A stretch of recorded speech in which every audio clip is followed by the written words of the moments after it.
So we are exploring bodhicitta.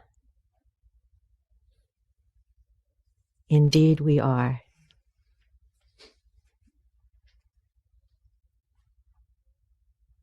And though it has been expressed in a number of ways,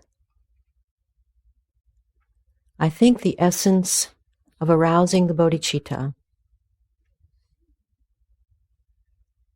at the experiential level is to contact the soft spot and to stay with it. That is really the essence of the practice, staying with the soft spot.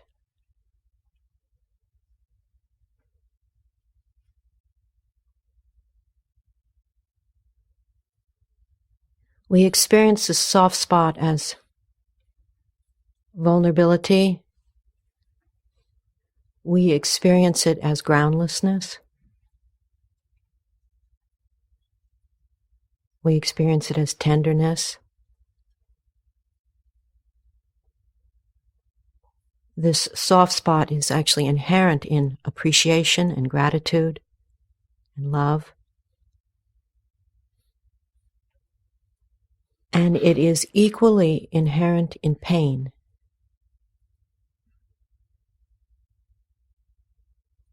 So maybe that about covers the whole experience of life. The soft spot of bodhicitta is readily available to all of us. And as I said before, this soft spot is like the weak link in the tightness and rigidness of the patterns of ego, the habits of ego. It's like a natural opening, and it's the opening that we take.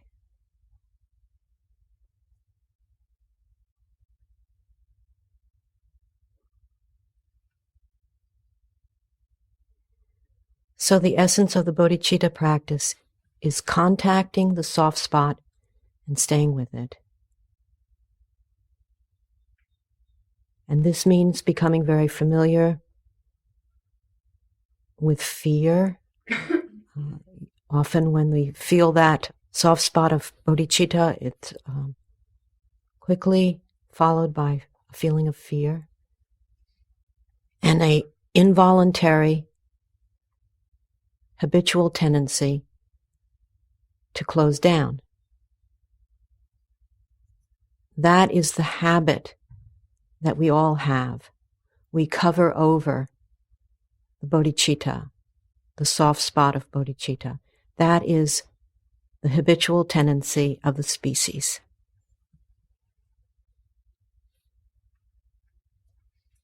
And these practices that we are doing, the shamatha vipassana meditation, these aspiration practices of maitri and compassion, this getting in the habit of the Three Noble Principles, beginning our activities with a thought of wishing for all of us to benefit from what's about to occur, sharing the merit at the end, and the Tonglen practice that I'm about to give you.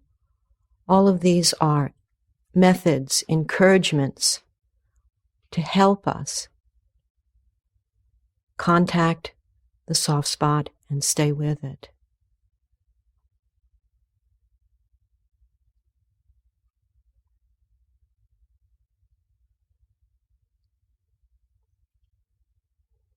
So now I will present the Tonglen practice, which is a further practice of awakening compassion. And as I have said, it is nurturing these inherent qualities of maitri and compassion that becomes the catalyst for the bodhicitta to not only be contacted, but for it to begin to expand to the point of full awakening, when all the hardness is gone, all the shutting down against our life experience, all our tendencies to narrow down into a solid feeling of ourself against the other, this and that, solidifying, closing down into such solid view of ourselves and such solid view of the world and other people. When we stay with the bodhicitta by awakening the compassion and maitri, this is what allows our natural ability to grow and expand, and actually causes the evolution of this species of which we are a member of the human race, the evolution of the consciousness of the human race. So Tonglen practice.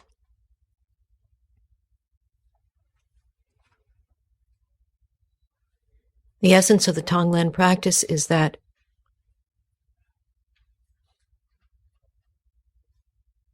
when we see pain or feel pain,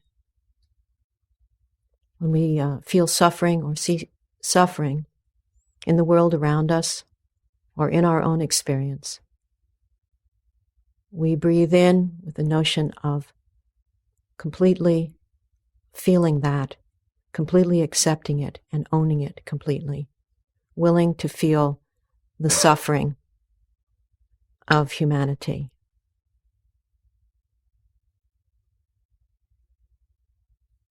And then we breathe out, radiating out compassion, loving kindness, freshness, openness, anything that heals, anything that actually allows us to open and enjoy our life, anything that encourages relaxation and openness at this very profound level. So you could say that as we breathe in, we're training in staying with the soft spot. And as we breathe out, we're training in staying with the soft spot. It's really contacting the suffering and joy of human existence in a very personal way, and then realizing how universal this experience is of suffering and of joy. And so rather than doing what is habitual, we do something different. What is habitual in all human beings and all living beings, what is habitual and crippling is that when it's painful, we push it away. And when it's pleasurable, we cling to it. We hold on to it. We don't want it to leave.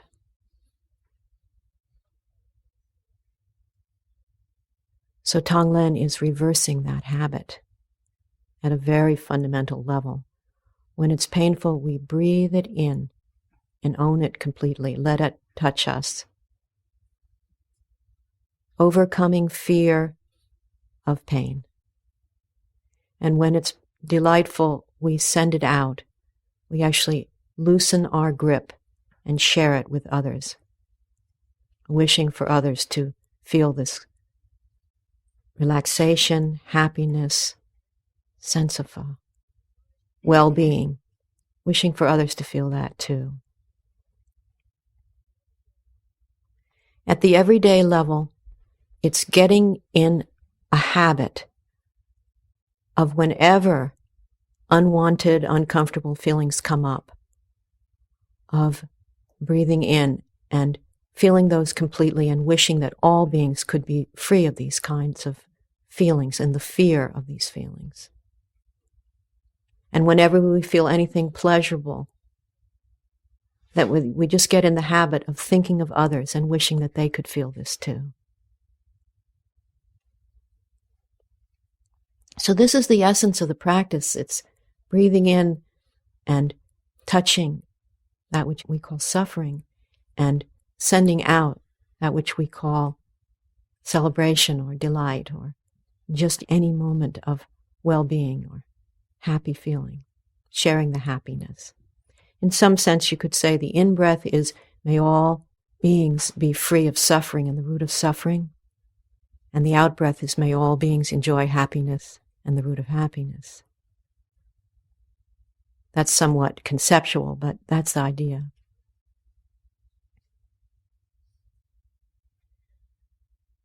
I want to say now one more very important thing.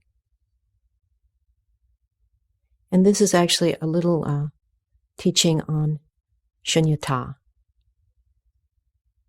on the open dimension of our being, the open dimension of reality altogether. Fluid, open,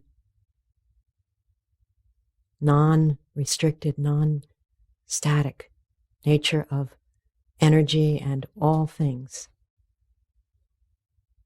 When you breathe in, there is nowhere for it to get stuck. Please remember this.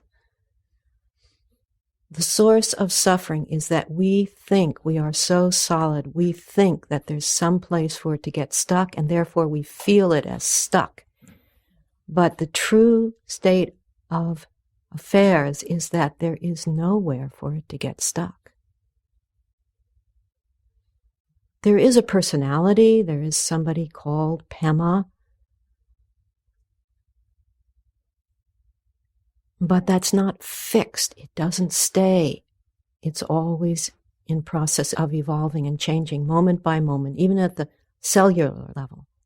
The energy is always into the next moment. There's nowhere for it to get stuck.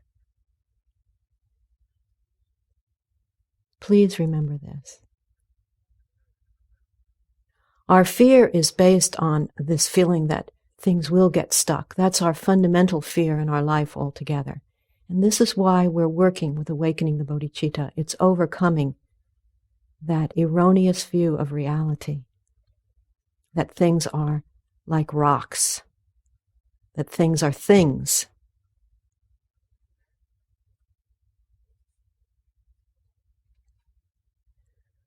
And when you breathe out,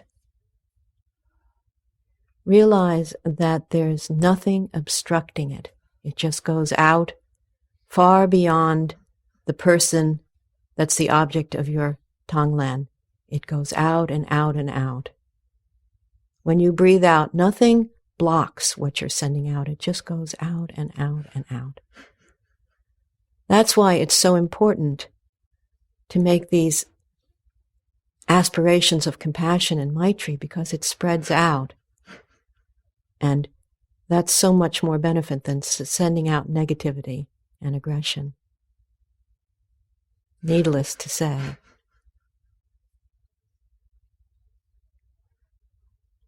So the out-breath, it's something along the lines of these Tibetan prayer flags. You write the aspirations and the prayers on a piece of cloth.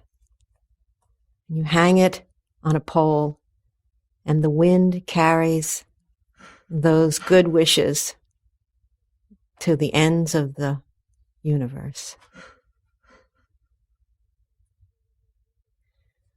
So when you're breathing in, there's nowhere for it to get stuck. In fact, the intention, the compassionate intention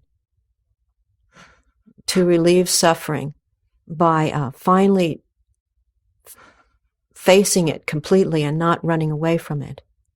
That good intention, it goes, if you're thinking small, it kind of goes right out your back and to the ends of the universe. So what we breathe in as a sort of a darkness or a blackness or a stuckness actually is just by the notion of breathing it in, it's transformed into a compassionate aspiration. Maybe that's a little tricky philosophically to understand, but when you breathe in, suppose you see someone suffering. Suppose someone is crying really hard.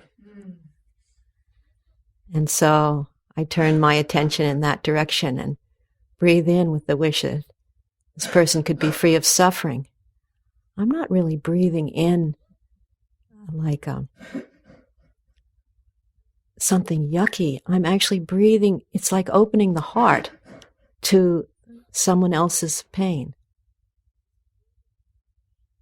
So you're breathing in with this compassionate aspiration, and you're connecting with the pain. You kind of can't get away from the bottom line of this practice, that you're connecting with the feeling of pain, connecting with the feeling of suffering, that you're not hardening against it.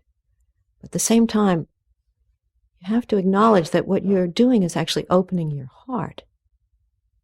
And that's what goes right out your back and to the ends of the universe. That compassionate aspiration that the person that's crying be free of suffering and the root of suffering. So in a way, even though we work with this gradually over time, this is what prevents the practice gradually from becoming overwhelming, is realizing that there's no place for it to get stuck. And basically, whether we're breathing in or breathing out, we're simply training in opening our minds beyond bias and prejudice, and in opening our hearts beyond the fear of feeling. So from the point of view of ourselves, we're awakening the bodhicitta, we're overcoming the fear of feeling, and we're inspiring and encouraging this soft spot to expand, awakening the bodhicitta. And so actually, people often say, do these people that we're doing this Tonglen practice for, do they benefit? And what you know for sure is you benefit. Maybe you can't prove that someone else benefits, but you know that you do. That's what brings the most benefit to others, is if you begin to feel compassion and love, that's what really benefits others.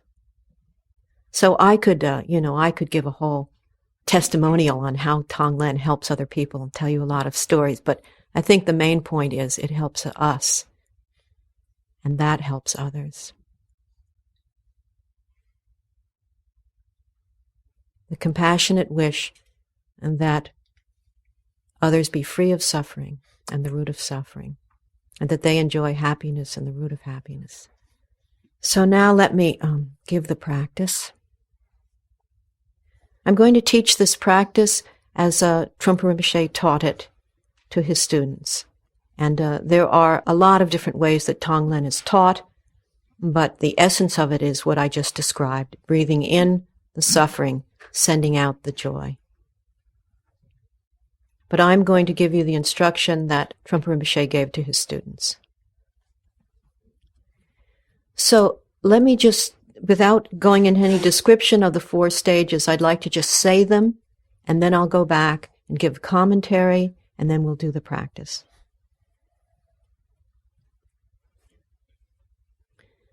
The first stage it's different ways of people talking about it. Sometimes it's called just flashing absolute bodhicitta. Sometimes it's called letting your mind open and rest. Sometimes it's called just a moment of stillness. But the essence of this first stage is laying the ground for this being a practice where you don't get into picking and choosing.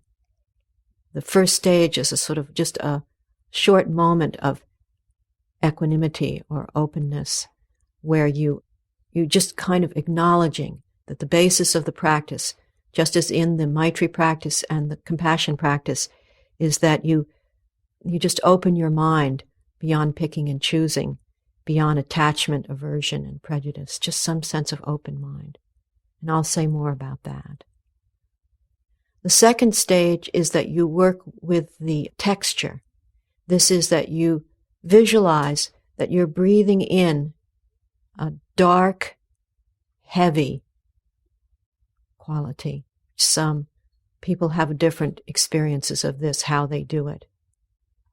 But breathing in through all the pores of your body, completely taking in a sense of dark and heavy quality. And radiating out on the out-breath, a light, fresh, and cool. And radiating that out 360 degrees to the end of the universe.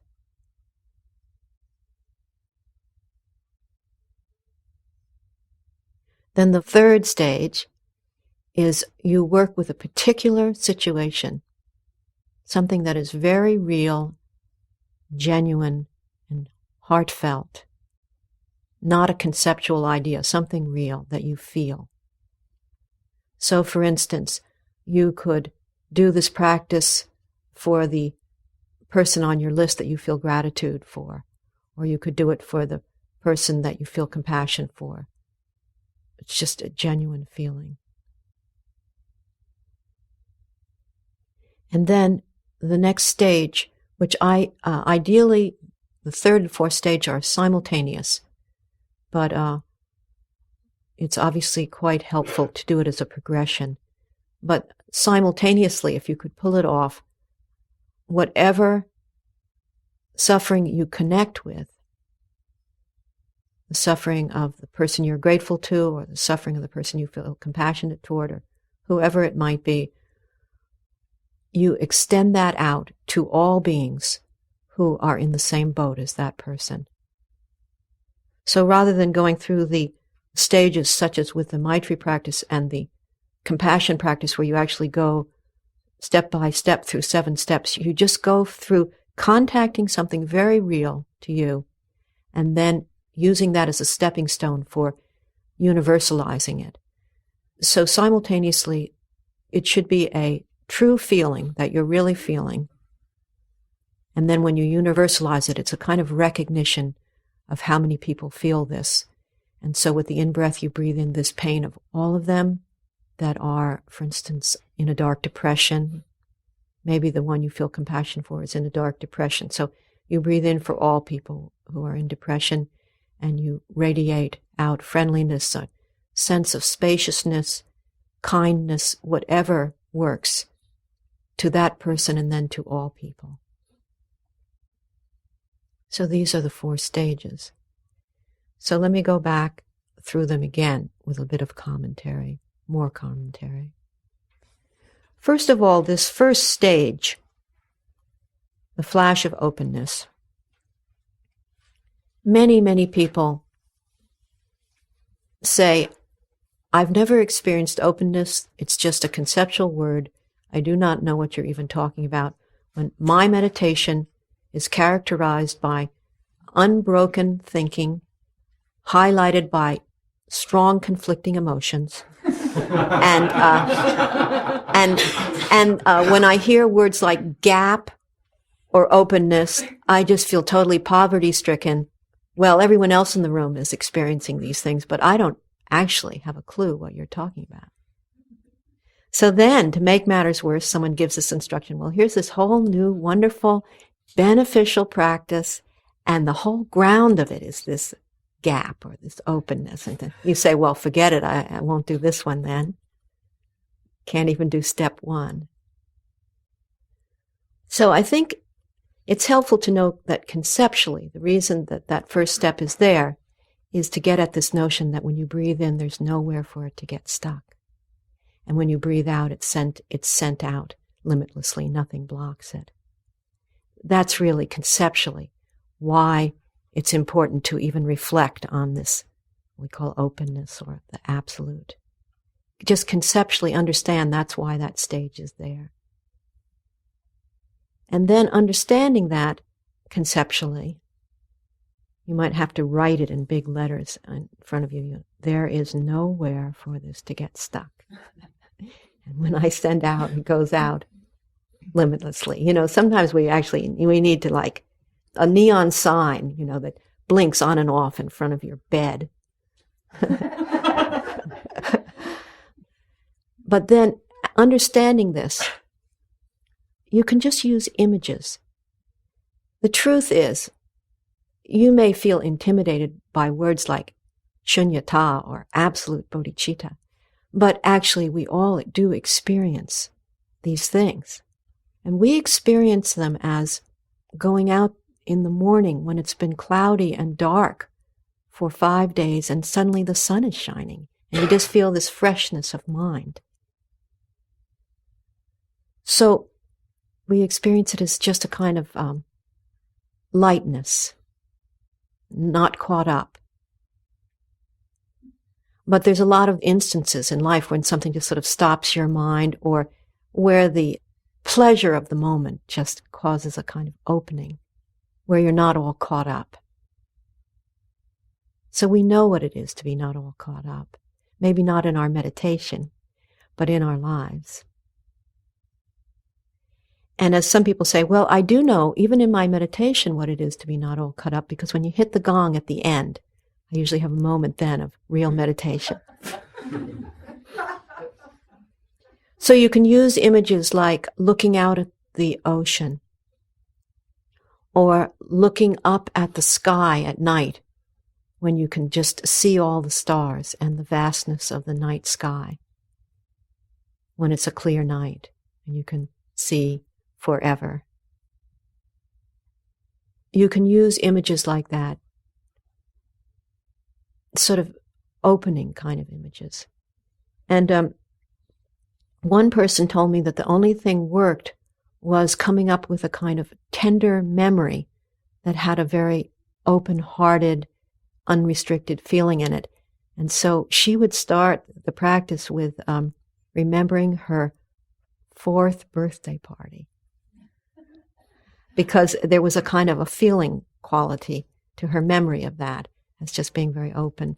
So you may say, oh, well, that's pretty limited, but I'll just tell you, anything that works to just get that feeling of nothing stuck, nothing caught. Traditionally, you use these images of big sky, mind, or just big sky, open space, or just raise your eye gaze at the beginning and just look out. Just raise your eye gaze and just look out. So anything like that. So that's just a moment, just a flash. And then you move on to breathing in the dark and heavy. Sometimes they say dark, heavy, and hot. And radiating out the white, light, and cool. And the important thing there is that you breathe in completely and you send out completely. And that you give equal time to the in-breath and the out-breath. That's very important. Just to try to have the in-breath and the out-breath, give them equal time. Also, you can breathe in much more deeply than usual if you want to, and breathe out much more expansively than usual if you want to. You can manipulate the breath a bit if it helps. Deep breathing in, real sense of relaxing out. An image which I found extremely useful here is one that Trungpa Rinpoche gave, which was, well, suppose you were in a room that was filled with dark smoke, and there were no windows in the room, but you're all sitting in there and you're going to be in there for a long time, and you wanted the air to be clean. So everybody breathes in, and then the air is a little cleaner. And then everybody breathes out this real freshness, this real cleanness, and then the air is, again, even cleaner. And then everyone breathes in, and it's a little cleaner yet. Then everyone breathes out, and it's like air conditioning the room. And ultimately, no one is left with black lung. Everyone is just breathing the good air, and the whole room is fresh and clear. So that's kind of the notion, the kind of view. Then you move on to a real situation. And the way I like to teach this is start the practice with doing the practice for somebody you wish to help. But should it get complicated and you find out that you actually can't do it wholeheartedly, like any kind of unwanted feelings arise in you, any kind of shutting down around the soft spot starts to arise in you as a result of, you start out to do the practice for your mother because she's in a depression having a hard time, but then it brings up a lot of other bad feelings. Then just stop and shift the focus of the attention and begin to do the Tonglen practice. Connect with the feeling of stuckness that you feel around this relationship. Connect with that honestly. The point is to touch in on something that's genuine, not conceptual. So you connect with the feeling of shut down or resentment or numbness or whatever it is, and that becomes the focus of your Tonglen. You take your experience of stuckness, then you breathe in and touch that for yourself and all beings all over the world who also have that feeling. Therefore, you're breathing in for all the people who are suffering that way, with the wish that we all be free of suffering and the root of suffering, and you send out the freshness or the relief to everyone. So it's traditionally taught as a practice that you do to relieve the suffering of others. But an extremely powerful way of doing that is just connecting with your own suffering and using that as the stepping stone for understanding what other people are feeling. To me, that's the most powerful part of the practice. How you share whatever you might be feeling, it's shared by countless people. It's this closing over, this inability to stay with the bodhicitta, with the soft spot, is shared by countless, limitless beings. So it becomes your link with everybody. And so whatever situation you're in, extend it out. So this is to say, you start to do Tonglen for somebody who's depressed, and it's very simple. You're just doing the practice for them, and then expand beyond just this one person and do the Tonglen of breathing in, taking in, and sending out for all people who are in the situation, in the same situation as that depressed one, or that lonely one, or that angry one, or that addicted one, or whatever it is.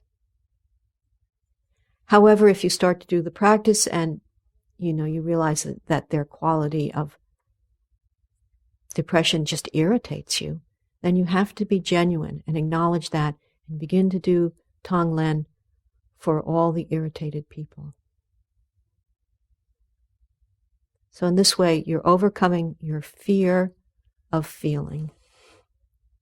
Overcoming your fear of feeling, particularly feeling pain and suffering. I'll just say again, one other thing, which is that sometimes to make this real, you have to just use very down-home images. So I often tell this story about the person who was doing it for her father, and her relationship with her father was rather complicated, but she did a lot of Tonglen with him, but she never knew what to send him. She didn't have a clue what to send him. And so it occurred to her that she could send him a good cup of coffee. She knew he would like that would actually lift his spirits, and she could see his face smiling. And that's what she did. So you can use images and metaphors like that. Then you would send out that sense of the pleasure your father felt at this good cup of coffee just to all the others who are also in deep depression. I'm going to suggest that we begin with something that is a bit tough for many people, but I choose this intentionally. Please do Tonglen for a family member, anyone in your family. And the reason I choose this is because this might be completely uncomplicated and a very, very straightforward. Just you think of a certain member of your family and spontaneous compassion arises, you would do anything to relieve their suffering. So you breathe in. You may not know exactly what their suffering is, but you breathe in the sense of pain that you feel they're feeling with the wish that they be free of it. And you breathe it in as completely as you can, and you send them out relief in whatever form you like. And you can have a sense of them actually standing there and beginning to smile and feel the sense of lightening up. And then as soon as you can, even if it could be even simultaneous, you're a family member, and then all the others who are in the same situation as your family member. You do it for all. They become the stepping stone for others, awakening your compassion for others. However, if you think of a family member and you would like to help them, but there's also resentment or other feelings, and just shift the attention and begin to do Tonglen for all the people who are feeling the same resentment you are, who are in stuck relationships with their mother or father, sister or brother, whatever it might be. And you use your genuine experience as the object of the Tonglen and as the way of understanding what a lot of other people in the world are feeling. So we'll try this. When I ring the gong, lift your gaze and look out, and let there just be a moment of a bigger perspective, open mind, or a sense of the sky or the sea. Just a moment of freshness there, bigger perspective on this whole thing. Nowhere for anything to get stuck. Limitless.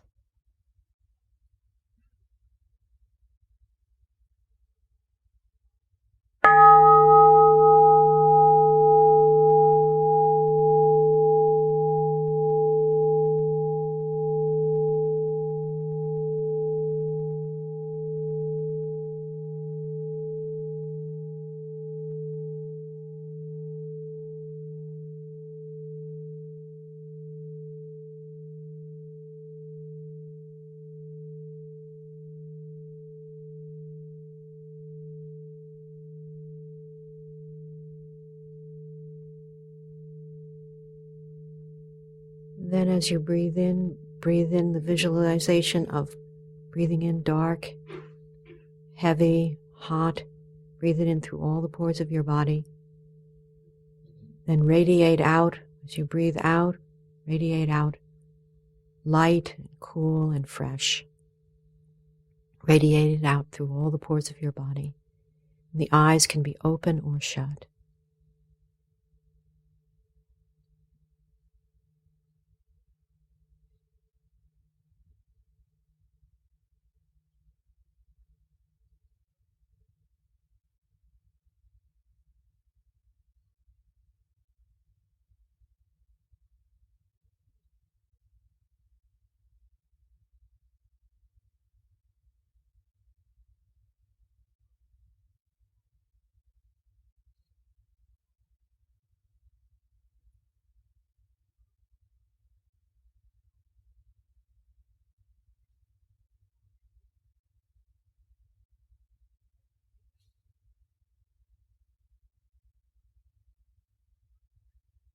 You do this stage until it feels synchronized with the in-breath and with the out-breath.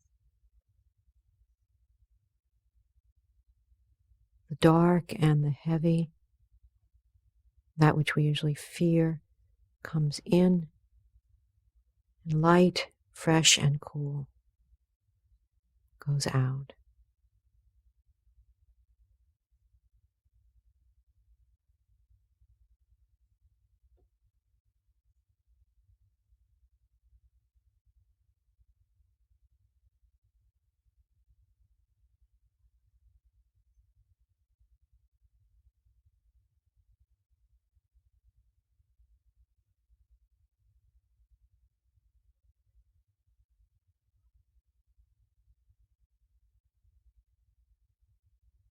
As much as possible, relax your body as deeply as you can.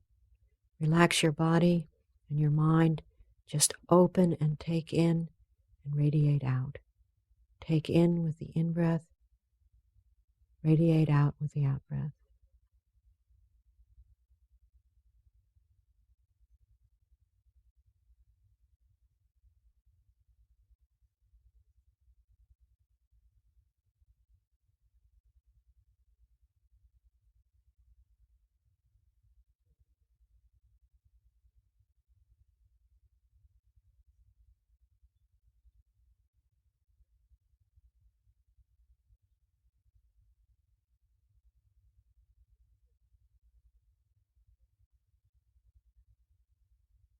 And when you feel ready, move on to a member of your family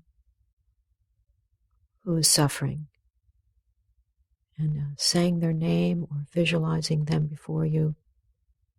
Breathe in with the wish that they be completely free of suffering.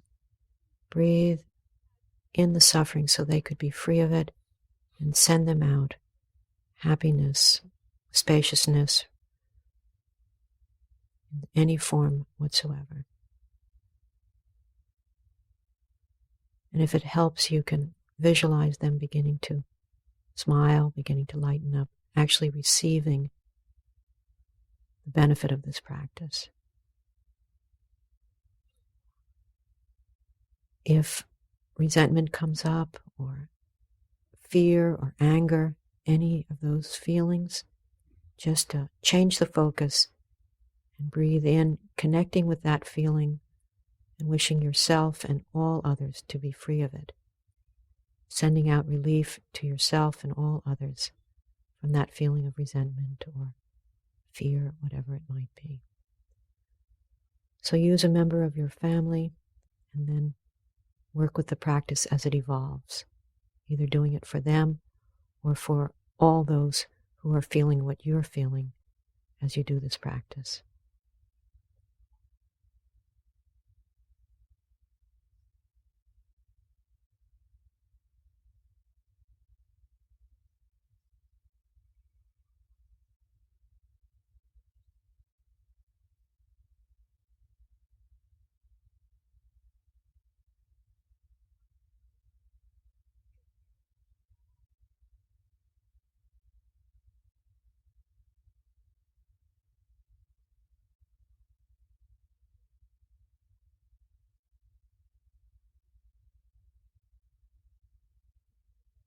If you find that you just naturally go back and forth between your own feelings and that of your family member, that's fine. Just go back and forth. Do it for the family member, and do it with the closed down feelings.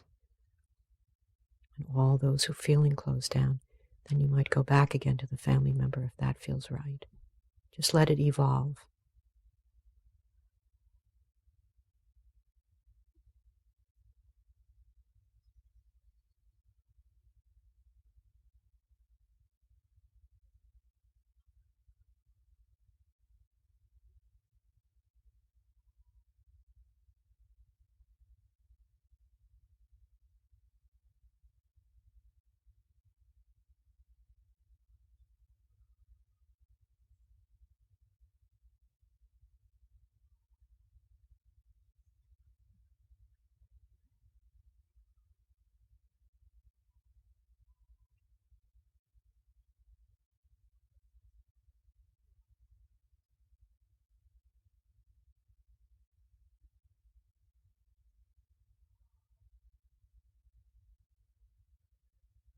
Whoever you're doing this practice for, remember it's very important to then universalize that and do it for all others who are in the same boat as your family member or feeling as you are. Always extend it out, not just limiting it to one or two people. Extend it out.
If you find that you're completely numb and you can't feel anything, you can do the practice for all those who are feeling numb, and cut off, it's definitely a real strong kind of pain.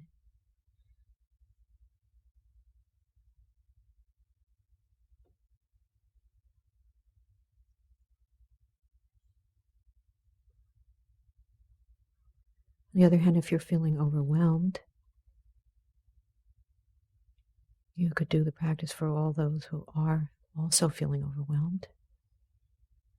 Or it's really good advice to just stop and just do something much easier, like do it for the losing team.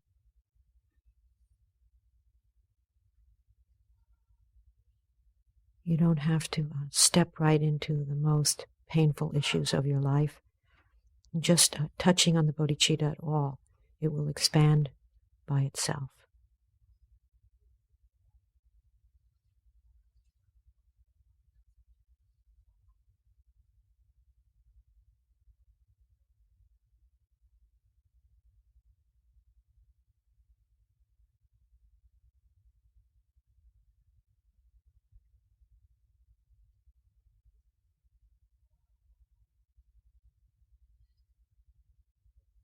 If the practice brings up fear, you could do the practice for all those who are feeling fear.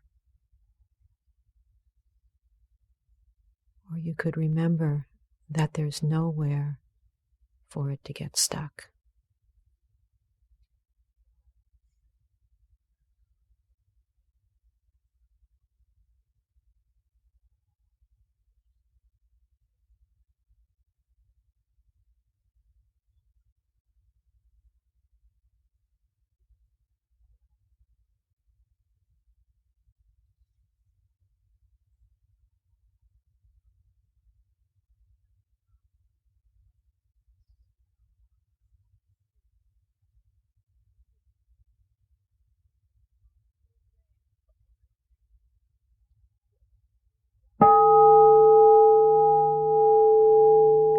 Generally, when you hear this gong, you begin to slowly make the transition back to sitting practice.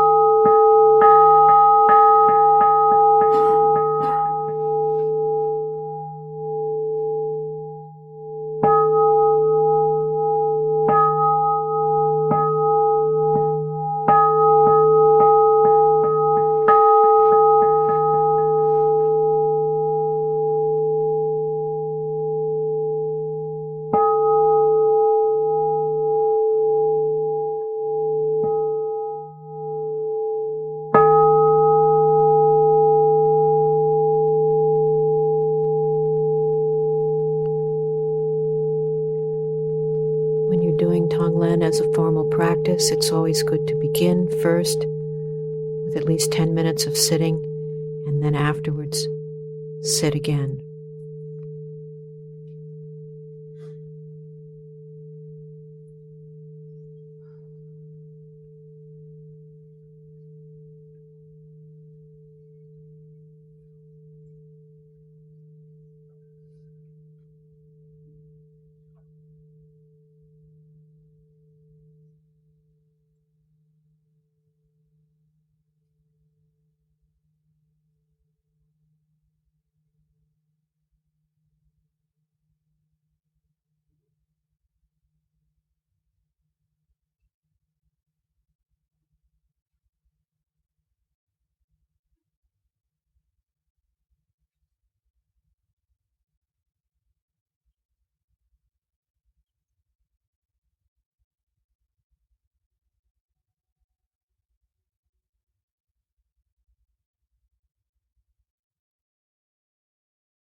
This concludes Session 7 of Noble Heart.